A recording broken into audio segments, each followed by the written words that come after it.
போலாமா சார்? வணக்கம். தேர்தல் ஆணையத்தின் மொழியாக இன்றைக்கு அங்கீகரிக்கப்பட்ட தேசிய கட்சிகள் மற்றும் மாநில கட்சிகளுடைய கூட்டம் நடைபெற்றது. காங்கிரஸ் கட்சி சார்பில் இந்த கூட்டத்தில் கலந்து கொண்டு தேர்தல் சிறப்பாகவும் நேர்மையாகவும் நடக்க வேண்டும் என்று பொதுவான கோரிக்கையை முன்வைத்தோம். அடுத்து மிக முக்கியமாக தேர்தல் ஆணையம் செய்ய வேண்டிய கடமையாக வாக்குப்பதிவு நாளில் படிவம் 17C தரப்படுகிறது. அவைகள் பதிவேற்றம் செய்யப்படவில்லை என்ற நிலைப்பாட்டை தொடர்ந்து வலியுறுத்தி வருகிறோம். அவற்றை பதிவேற்றம் செய்வதன் மூலம் டிஜிட்டல் மூலமாக எல்லோருக்கும் தெரியும் என்பது ஒன்று. இரண்டாவது, எத்தனை வாக்குகள் பதிவானதோ அத்தனை வாக்குகள் மட்டும்தான் அவருடைய குறிப்பாணையில் தெரிவிக்க வேண்டும் என்பது முக்கியமான கோரிக்கை. அதற்கு காரணம் என்னவென்றால், கடந்த காலங்களில் பல்வேறு மாநிலங்களில் நடந்த தேர்தலில் 6 மணி வரை வாக்குப்பதிவு முடிந்தது. 63% முதல் கட்ட அறிவிப்பு அதை 2 மணி நேரம் கழித்து அல்லது 5 மணி நேரம் கழித்து அது 2 அல்லது 3% கூடுதலாக அறிவிக்கிறது ஒரு முறை. மகாராஷ்டிராவில் 2-3 நாட்களுக்கு கழித்து 5.5% வாக்குகள் கூடுதலாக பதிவானதாக தெரிவிக்கப்பட்டது. இதுபோன்ற கோளாறுகள் நடக்கக்கூடாது.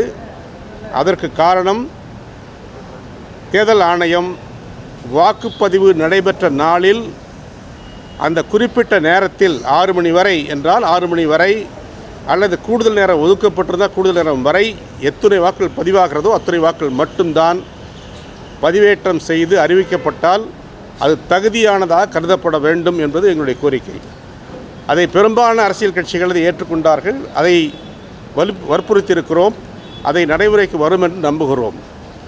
இரண்டாவது, தேர்தல் செலவினங்கள் பற்றி ஒரு கோரிக்கை வைத்திருக்கிறோம். வேட்பாளர்களுக்கு தேர்தல் செலவினத்தில் பங்கு இருக்கக்கூடாது. குறிப்பிட்ட செலவுகளை தவிர, குறிப்பாக மத்திய தலைவர்கள், தேசிய தலைவர்கள் கலந்து கொள்ளும் கூட்டங்களில் 1 அல்லது 2, 3, 4 என்று பல வேட்பாளர்கள் வரக்கூடும். அது ஒரு வேட்பாளர் கலந்து கொண்டாலும் சரி, 5 வேட்பாளர் கலந்து கொண்டாலும் சரி, 10 கலந்து கொண்டாலும் சரி, அவர்களுக்கு இணையாக அதை பிரித்து போடுவது ஒரு வழக்கமாக இருக்கிறது. அதை மாற்ற வேண்டும் என்று சொல்லியிருக்கிறோம். ஏனென்றால், பிரதான தலைவர்கள், தேசிய தலைவர்கள் கலந்து கொள்ளும் கூட்டங்கள் அனைத்தும் அந்தந்த கட்சிகளுடைய சார்பில் நடைபெறுவது. அந்த செலவினங்கள் அனைத்தும் அந்த கட்சியுடைய சார்பில் அங்கீகரிக்கப்பட வேண்டும் என்பது எங்களுடைய வேண்டுகோள். மூன்றாவது, இந்த தேர்தல் நடைமுறைகளில் பிரச்சாரத்துக்காக தலைவர்களுக்கு வரும் வாகனங்களுக்கு குறிப்பிட்ட வாகனம் என்று குறித்திருந்தார்கள். அது தவறு என்று குறிப்பிட்டிருக்கிறோம். ஸ்டார் கேம்பெயினர்ஸ் எல்லாரும் ஒவ்வொரு கட்சிக்கும் 40 வேட்பாளர்கள், 40 ஸ்டார் கேம்பெயினர் கொடுக்குறாங்க. அந்த பிரதான தலைவர்கள் அவர்களுக்கான அத்தாட்சி வழங்கப்பட்டால் அவர்கள் எந்த வாகனத்தில் வேணும் செல்லலாம் என்பது அடுத்தது. மிக முக்கியமாக எல்லா கட்சிகளும் இந்த தேர்தல் நடைமுறையில் ஒவ்வொரு பகுதிக்கும் ஒரு செலவினம் என்று குறிப்பிடப்படுது. அர்பன் தனியாக, ரூரல் தனியாக என்று குறிப்பிடப்படுகிறது. இன்றைக்கு 40 லட்சம் இப்போது குறிப்பிடப்பட்டிருக்கிறது அசம்பிளிக்கு அதிகபட்ச செலவு. ஆனால் இந்த கடந்த தேர்தலில் இதே தான் இருந்தது. இப்பொழுதும் அதையே நிறைவேற்றிருக்கிறார்கள். கூடுதலாக தெரிவிக்கப்படவில்லை. அதன் காரணமாக செலவின கணக்கிலிருந்து வேட்பாளருக்கு என்று குறிப்பிட்ட செலவுகள் மட்டும்தான் இருக்க வேண்டும். அதுவும் வேட்பாளராக தன்னை பதிவு செய்து கொள்ள நாளிலிருந்து தான் கணக்கெடுக்க வேண்டும் என்று குறிப்பிட்டிருக்கிறோம். இப்பொழுது நேற்று இந்த குறிப்பாணை வந்திருக்கிறது. இந்த அறிவிப்பு வந்ததிலிருந்து இன்றையிலிருந்தே அவர்கள் பேரில் போடக்கூடாது. வேட்பாளர்கள் என்றைக்கு தன்னை வேட்பாளராக நாமினேஷன் ஃபைல் பண்ணுறாரோ அந்த கணக்கிலிருந்து தான் வைக்கணும்னு சொல்லியிருக்கிறோம். அப்புறம் ஒவ்வொரு வேட்பாளருக்கும் தொடர்ச்சியாக 3, 4, 5, 6, 7 நாள் தொடர்ச்சியாக 2 நாள் வரணும் கணக்கு எழுதணும்னு சொல்கிறாங்க. அதெல்லாம் தவறு, அப்படிலாம் வாய்ப்பு இல்லை. வேட்பாளரை எல்லாத்தையும் பார்க்கணும், மக்களை சந்திக்கணும். குறைந்த நாட்கள் தான் இருக்கிறது பிரச்சாரத்துக்கு. ஆகவே ஒரு நாள் அல்லது 2 நாள் மேலே இருக்கக்கூடாது. வேட்பாளர் அல்லது வேட்பாளருடைய ஏஜென்ட் போய் அந்த அதிகாரியை சந்தித்து இந்தந்த கணக்குகளை செலவு செய்திருக்கிறோம் என்று சொன்னால் போதும் என்பதை வலியுறுத்தியிருக்கிறோம். இவைகள்தான் இப்போது முக்கியமாக இன்றைக்கு பேசப்பட்ட செய்திகள். அதற்காக காங்கிரஸ் சார்பில் இந்த செய்திகளை மக்களுக்கு தெரிவிக்க விரும்புகிறோம். நன்றி. Okay sir. போலாமா சார்? வணக்கம். தேர்தல் ஆணையத்தின் மொழியாக இன்றைக்கு அங்கீகரிக்கப்பட்ட தேசிய கட்சிகள் மற்றும் மாநில கட்சிகளுடைய கூட்டம் நடைபெற்றது. காங்கிரஸ் கட்சி சார்பில் இந்த கூட்டத்தில் கலந்து கொண்டு தேர்தல் சிறப்பாகவும் நேர்மையாகவும் நடக்க வேண்டும் என்று பொதுவான கோரிக்கையை முன்வைத்தோம். அடுத்து மிக முக்கியமாக தேர்தல் ஆணையம் செய்ய வேண்டிய கடமையாக வாக்குப்பதிவு நாளில் படிவம் 17C தரப்படுகிறது.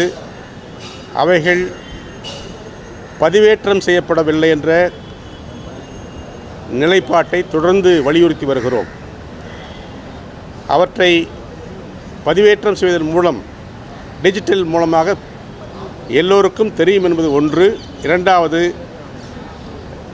எத்தனை வாக்குகள் பதிவானதோ அத்தனை வாக்குகள் மட்டும்தான் அவருடைய குறிப்பாணையில் தெரிவிக்க வேண்டும் என்பது முக்கியமான கோரிக்கை.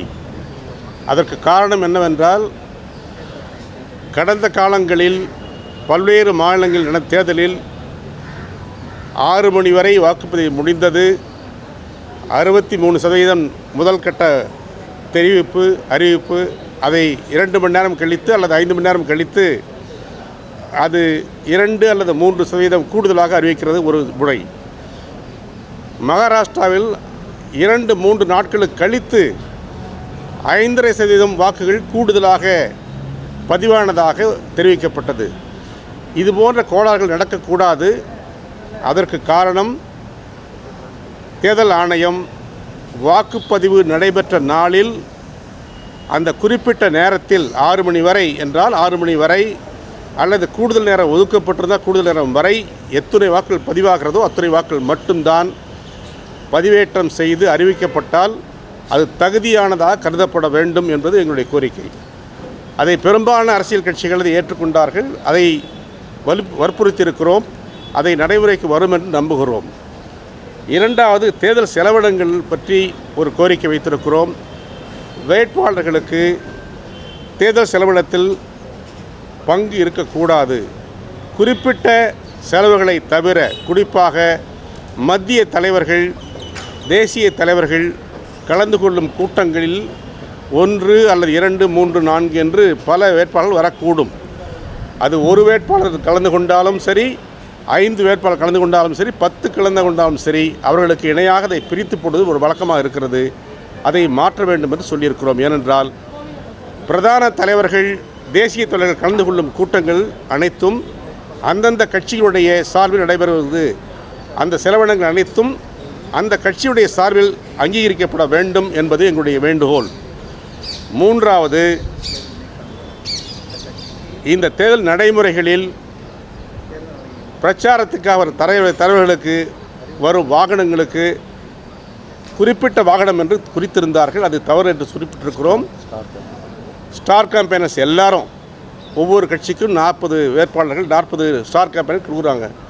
அந்த பிரதான தலைவர்கள் அவர்களுக்கான அத்தாட்சி வழங்கப்பட்டால் அவர்கள் எந்த வாகனத்தில் வேணும் செல்லலாம் என்பது அடுத்தது. மிக முக்கியமாக எல்லா கட்சிகளும் இந்த தேர்தல் நடைமுறையில் ஒவ்வொரு பகுதிக்கும் ஒரு செலவினம் என்று குறிப்பிடப்படுது. அர்பன் தனியாக, ரூரல் தனியாக என்று குறிப்பிடப்படுகிறது. இன்றைக்கு 40 லட்சம் இப்போது குறிப்பிடப்பட்டிருக்கிறது அசெம்பிளிக்கு அதிகபட்ச செலவு. ஆனால் இந்த கடந்த தேர்தலில் இதே தான் இருந்தது. இப்பொழுதும் அதையே நிறைவேற்றிருக்கிறார்கள். கூடுதலாக தெரிவிக்கப்படவில்லை. அதன் காரணமாக செலவின கணக்கிலிருந்து வேட்பாளருக்கு என்று குறிப்பிட்ட செலவுகள் மட்டும்தான் இருக்க வேண்டும். அதுவும் வேட்பாளர் வேட்பாளராக தன்னை பதிவு செய்து கொள்ள நாளிலிருந்து தான் கணக்கெடுக்க வேண்டும் என்று குறிப்பிட்டிருக்கிறோம். இப்பொழுது நேற்று இந்த குறிப்பாணை வந்திருக்கிறது. இந்த அறிவிப்பு வந்ததிலிருந்து இன்றையிலிருந்தே அவர்கள் பேரில் போடக்கூடாது. வேட்பாளர்கள் என்றைக்கு தன்னை வேட்பாளராக நாமினேஷன் ஃபைல் பண்ணுறாரோ அந்த கணக்கிலிருந்து தான் வைக்கணும்னு சொல்லியிருக்கிறோம். அப்புறம் ஒவ்வொரு வேட்பாளருக்கும் தொடர்ச்சியாக 3, 4, 5, 6, 7 நாள் தொடர்ச்சியாக 2 நாள் வரணும் கணக்கு எழுதணும்னு சொல்கிறாங்க.